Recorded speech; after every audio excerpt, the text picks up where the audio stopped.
our final closing keynote is by, which I also been looking really forward to.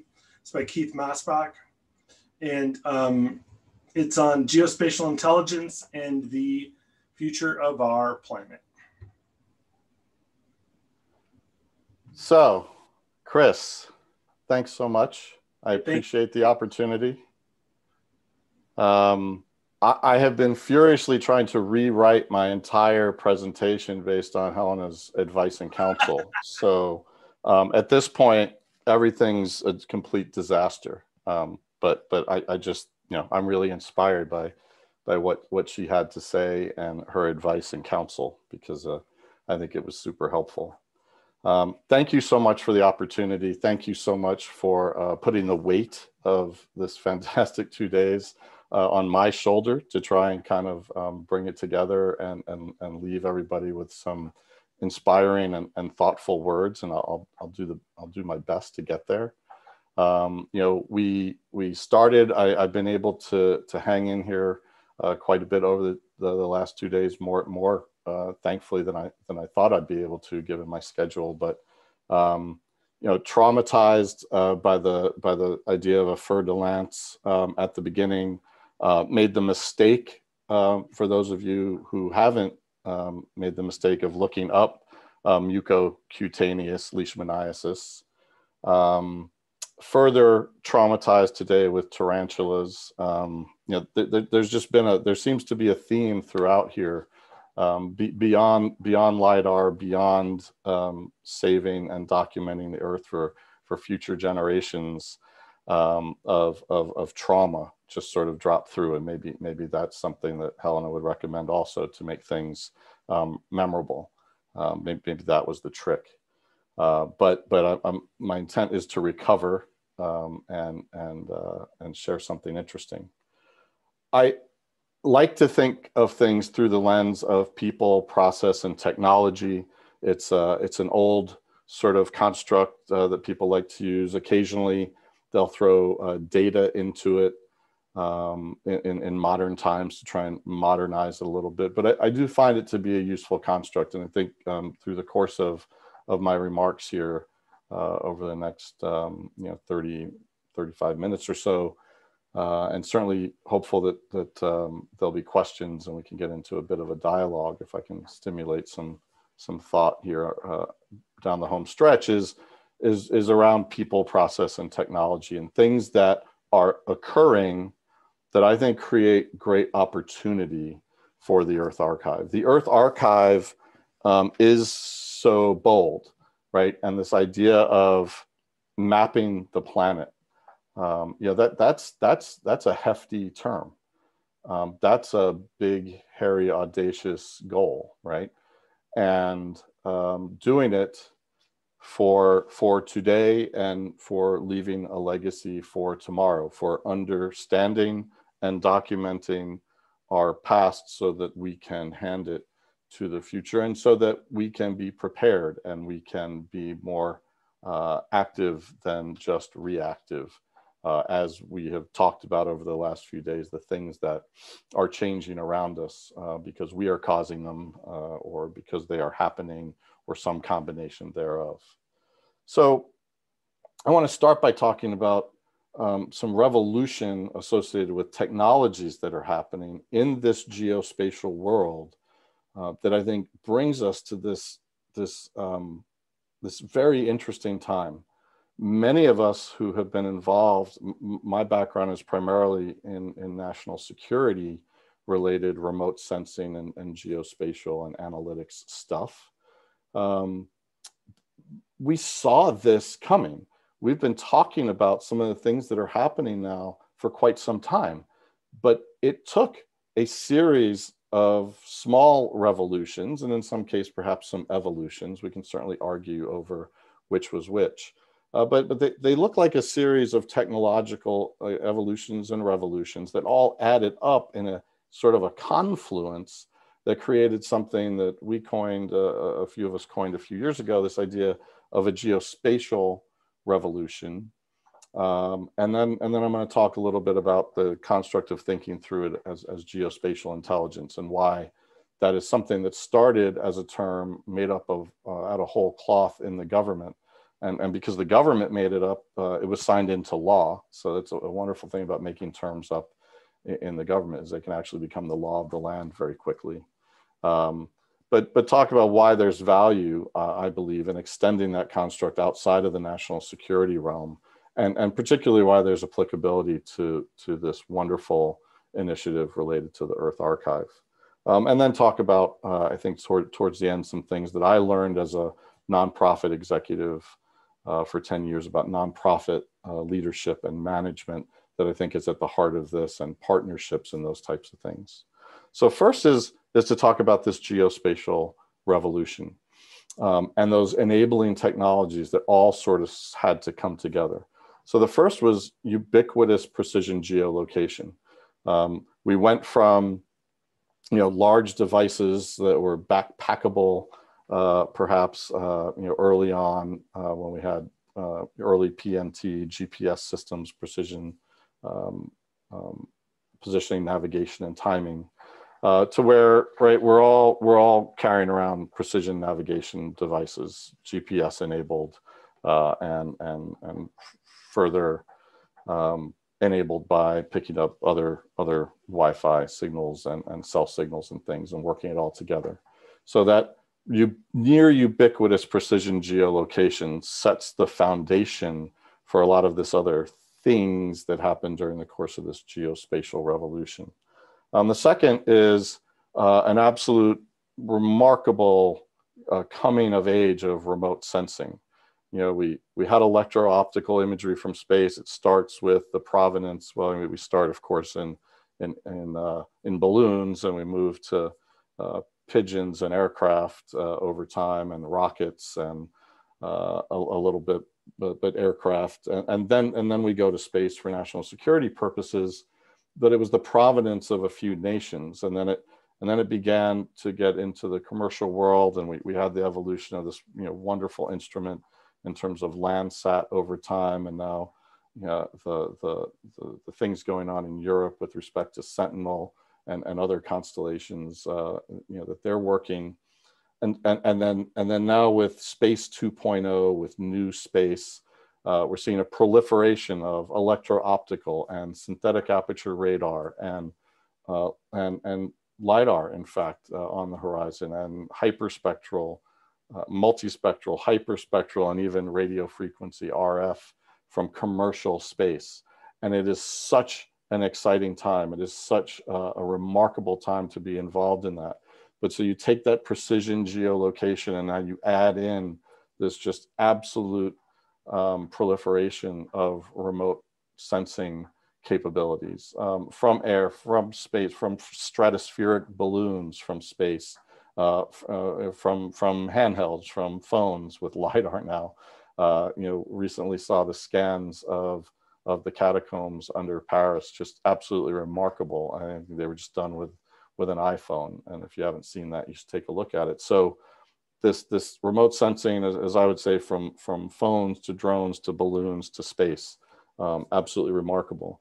There had to be powerful software. There had to be the evolution of what pioneers started in the 60s, digitizing maps and looking at ways to bring GIS into the modern world, and a number of companies who contributed to that over time. And this incredibly powerful software that can bring in these large files, can chunk through them, can make sense of them, can present them in a way that is a natural interface, whether you're working on national security or you're working on architecture, engineering, and construction, whether you're working on archaeology. These interfaces are customizable for your use in a way that's comfortable and native to you, that allows you to work with this remarkable data that's being generated from these remote sensing systems.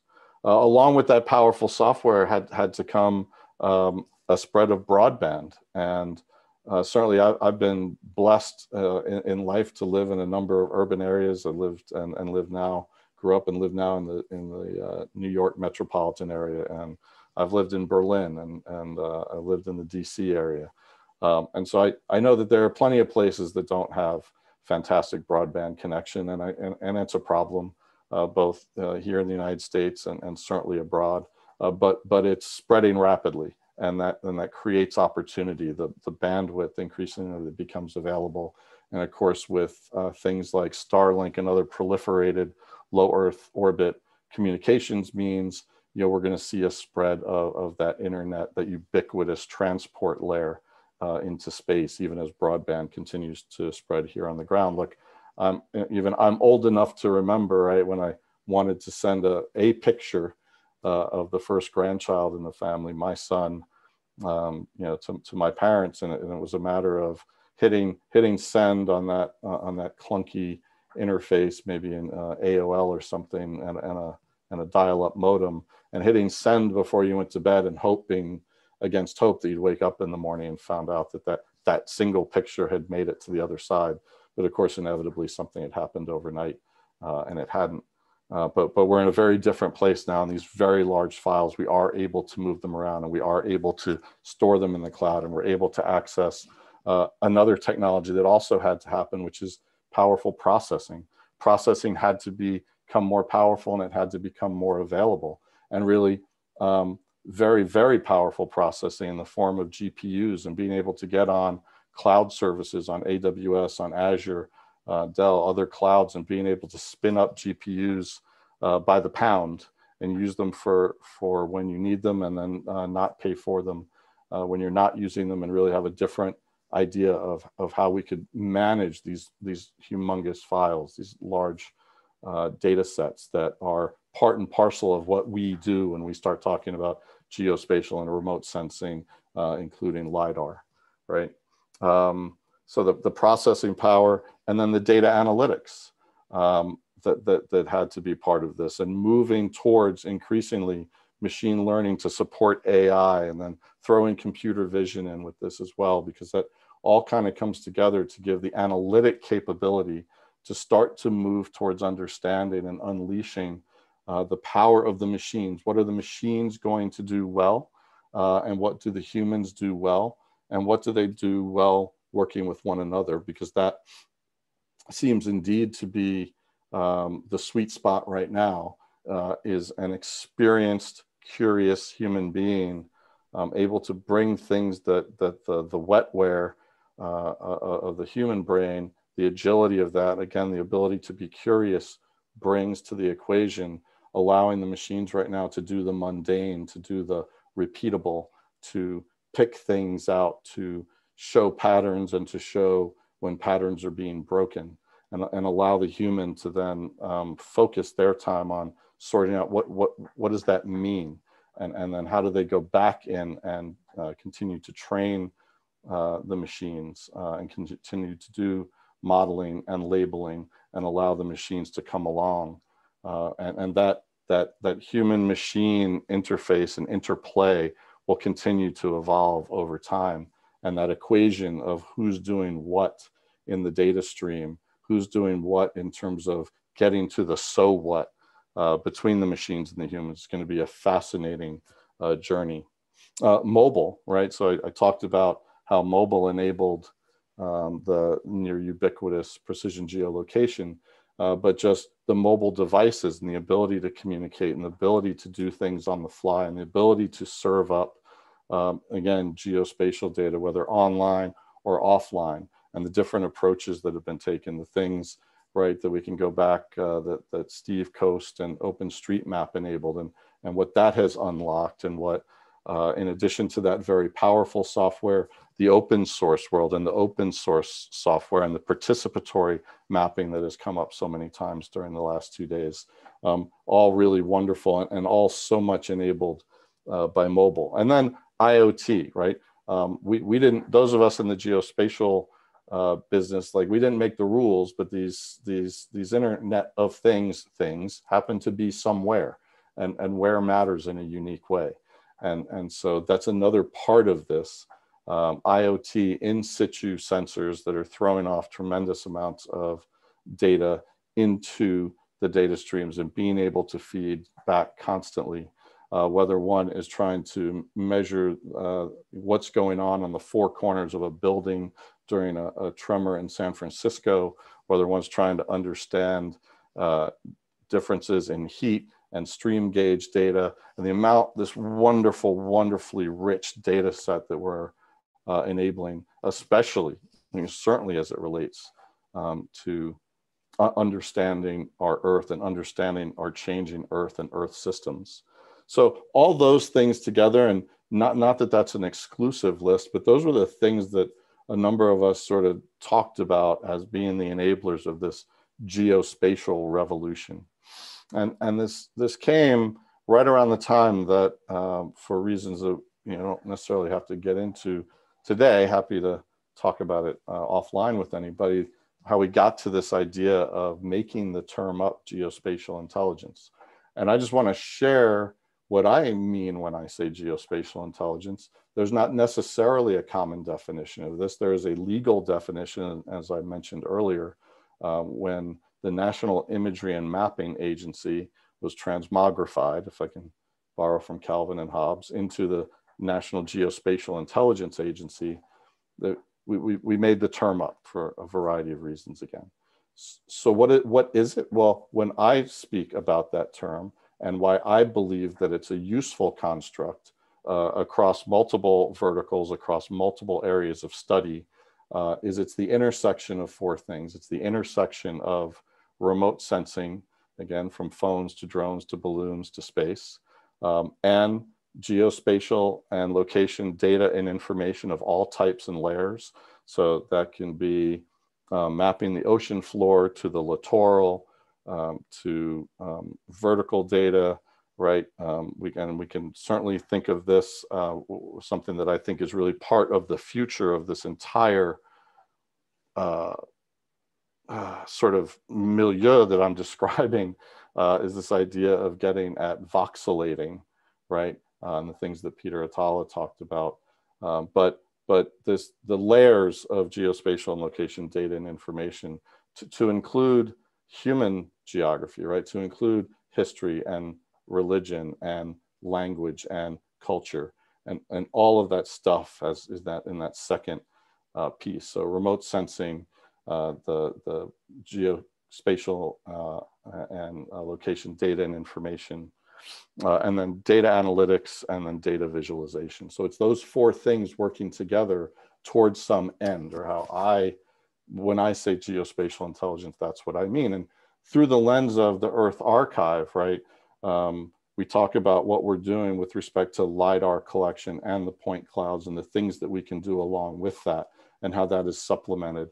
Just like intelligence collection, LiDAR is necessary here, but perhaps insufficient, because we want it in the context of having perhaps a wonderful elevation model going into that. We would like to combine that with electro-optical sensing from the ground, from the air. Everything in the intelligence community is about putting multiple pieces, multiple disciplines together to get the most well-rounded descriptor understanding we can to conduct analysis, to understand and articulate what we believe is happening based on experience and judgment, and present that to people who have to make decisions. And I would argue that what I've heard over the last couple of days, when I hear archaeologists speak, when I hear people who are working in associated sciences and anthropology, boy, it sounds a lot like intelligence work for me. It's just towards a different end, but and using different words and having different backgrounds, but boy, so much of it rings very, very familiar to me. And so as I think about how we go forward in the Earth Archive, and I've just been privileged to kind of fall into this with Chris and the rest of the folks, is I see it very much through the lens of geospatial intelligence. And I see it being cross-discipline, and I see it about putting all those pieces together, again, towards some end. And in this case, this end is documenting and preserving and anticipating and acting instead of reacting, as I've said. So all of this, I touched on it, is certainly enabled now as space becomes more accessible. We know what we're able to do through the lens of the Earth Archive with respect to LiDAR from aircraft. Let's imagine what we're going to do as more capabilities on orbit begin to become accessible, as price points drop, as more and more powerful and proliferated constellations are launched and operated around the globe. What other information can we get beyond airborne LiDAR? Again, soon we'll be seeing perhaps the ability to move certain aspects of LiDAR, continue to move certain aspects of LiDAR to space.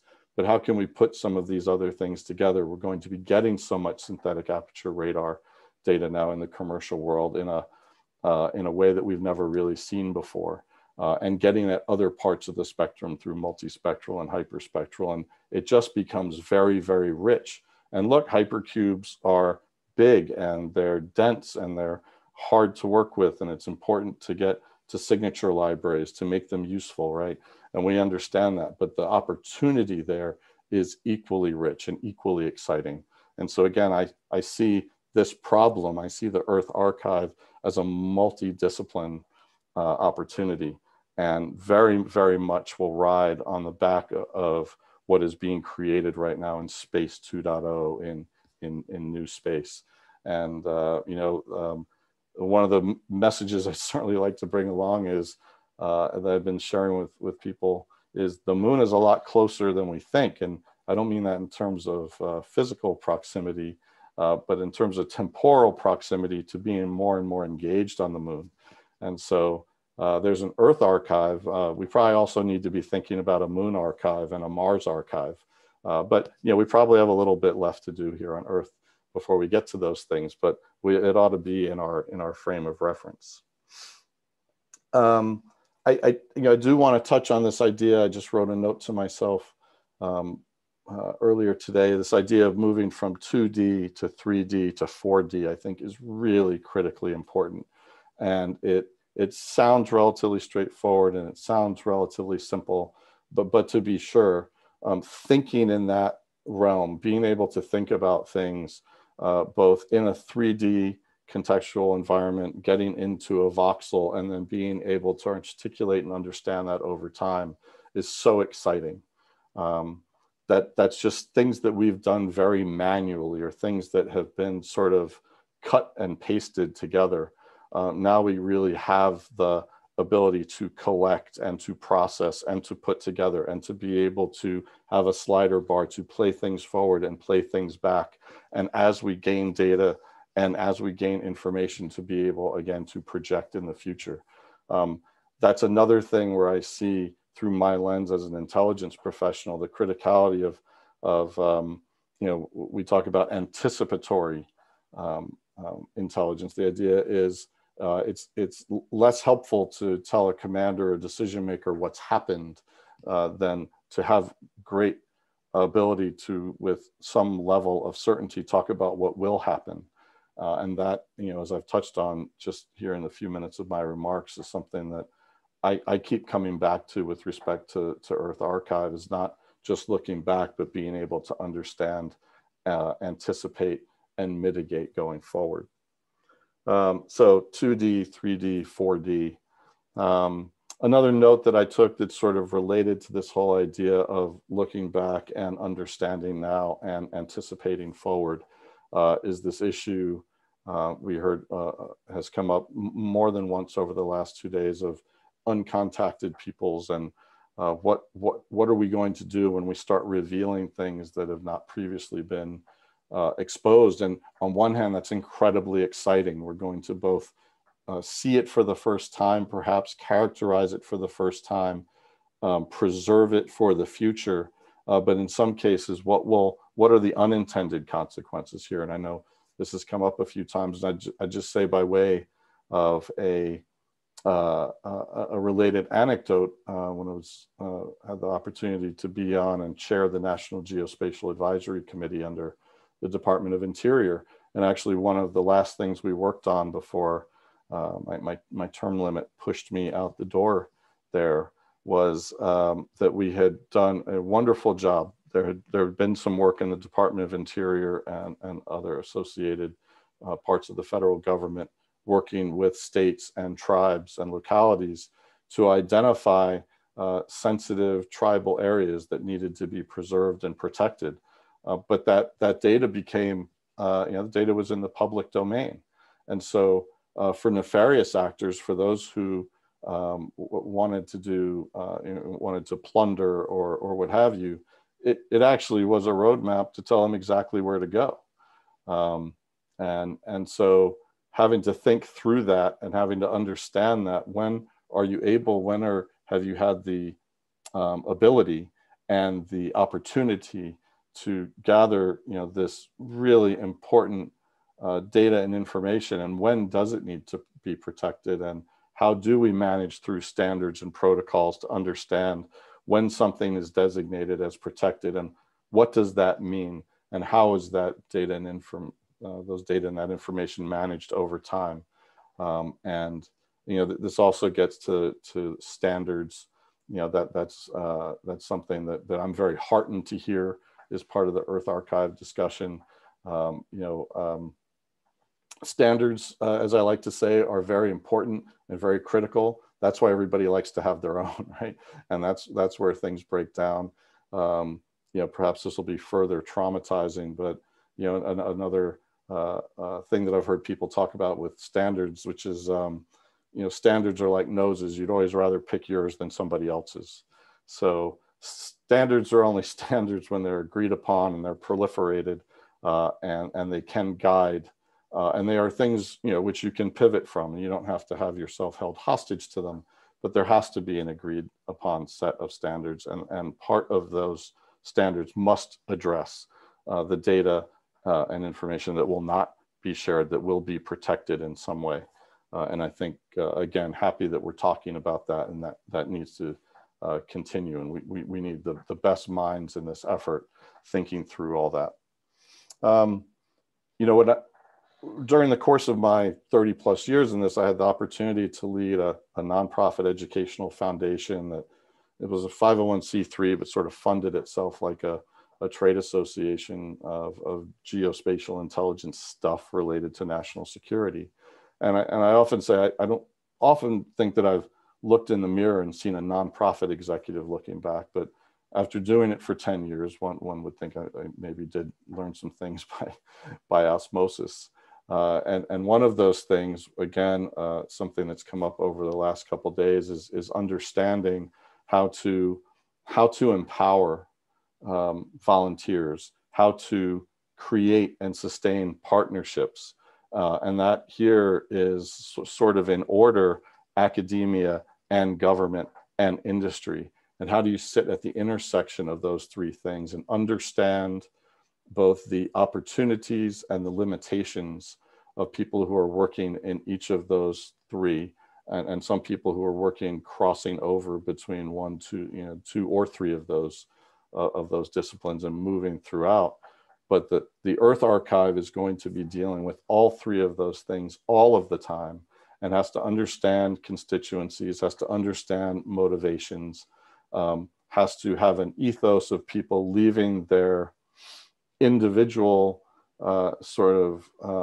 any idea of self-aggrandizement at the door, and looking for the greater good, and looking for the opportunity to contribute, and looking for the opportunity that when you are able to bring those various constituencies together and bring the best of each of them and mitigate any potential negative influences, that it's incredibly powerful. We did this, again, it was very purposefully, the organization that I had the opportunity to lead had been set up very purposefully by the founders to be a 501c3 and not a C6 trade association. And the idea was that while it was sustained largely with corporate memberships, people left their corporate affiliation at the door. And when they were volunteering on our academic committee, when they were working on academic standards for certificate programs, when they were working on professional certification, when they were working on professional development efforts, they were leaving their individual corporate identity at the door, and they were truly getting into the cliche of a rising tide would raise all boats. And it worked, because it was was an acculturation, and it was the way of the foundation. And when new people came in, and you could see that maybe they had come from other industries, or they felt like this was a time where they could get in and get a competitive advantage against others in the industry, that they were quickly brought into the fold, and they were shown, hey, this isn't the way we do things here. We work together towards this end, towards establishing these programs that create a future for geospatial intelligence that benefits us all, that creates a pipeline for a workforce, that creates a pipeline of practitioners and future academicians in the field. And whether they move on to work in things like water security or food security or deforestation, even if they, we would award $100,000 in scholarships a year, and it wasn't about having to work on national security. It was about working on things that were critically important in geospatial intelligence. And we were convicted that it was okay if they didn't come into the national security field, but they would still go and make the entire discipline set of related disciplines stronger. And so when I get back to the idea of the Earth Archive, it so much is about these partnerships, both at the top level, and as we've seen over the last 2 days, at the regional level. And it's super awe-inspiring. How do you, again, empower volunteers? How do you begin to build over time a professional staff that has the wherewithal when you gain resources, that what does the staff do? What do the volunteers do? What's the relationship? How do you build a board that can provide guidance and steerage, but not be directive and not be too down in what the staff's business is? How do we appreciate and celebrate volunteers and the things that they do? How do we understand sensitivities from one country to another, from one region to another? We think about open mapping, we think about participatory geospatial activities, but in fact, as we run up against on occasion, there are just countries where that is held as very sacred data, where that's held as national security data. Just the idea that somebody would have a detailed map of their country is deemed to be perhaps a security threat. So being sensitive to those types of things and being able to share those concerns laterally, and being able to work with quasi-governmental and governmental agencies as well as other non-governmental organizations, because we're all better when we're working as part of a network. And the Earth Archive isn't going to accomplish its remarkable, ambitious goal in a vacuum. It's going to do it in the context of all these things and these partnerships that I mentioned. So I think that is the bulk of what I wanted to talk about, and I don't want to kind of, as we would say in the military, train to time versus training to standard. Those are the things that I was really inspired to share over the last couple of days. I'm certainly happy here, Chris and others, to answer any questions, to address any of the things I've touched on, go into greater detail, or if I've said anything that people take issue with, I'm happy to address that as well. So, are there any questions or concerns at this point? Steve, do you want to join us? That was like in a very serious tone, like I was in trouble with the teacher, Chris. We talk about your last exam.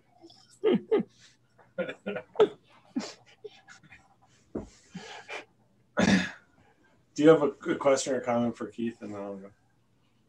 I don't have any question. I like everything you said. I mean, the things that I heard are things that have gone through. I especially like the point that you made about being at the intersection of all these different players, government, academia, working with other, working across cultures. I think those are the points that I'm glad that that's what you got out of it, because I think that's what I was hoping people would see, that if this is going to work, it's got to be a collective action across all of those. And yeah, and we'll see where it is in a year, in 5 years, in 10 years. Yeah, and Steve, it's not trivial, right? No, not at all. The friction, right?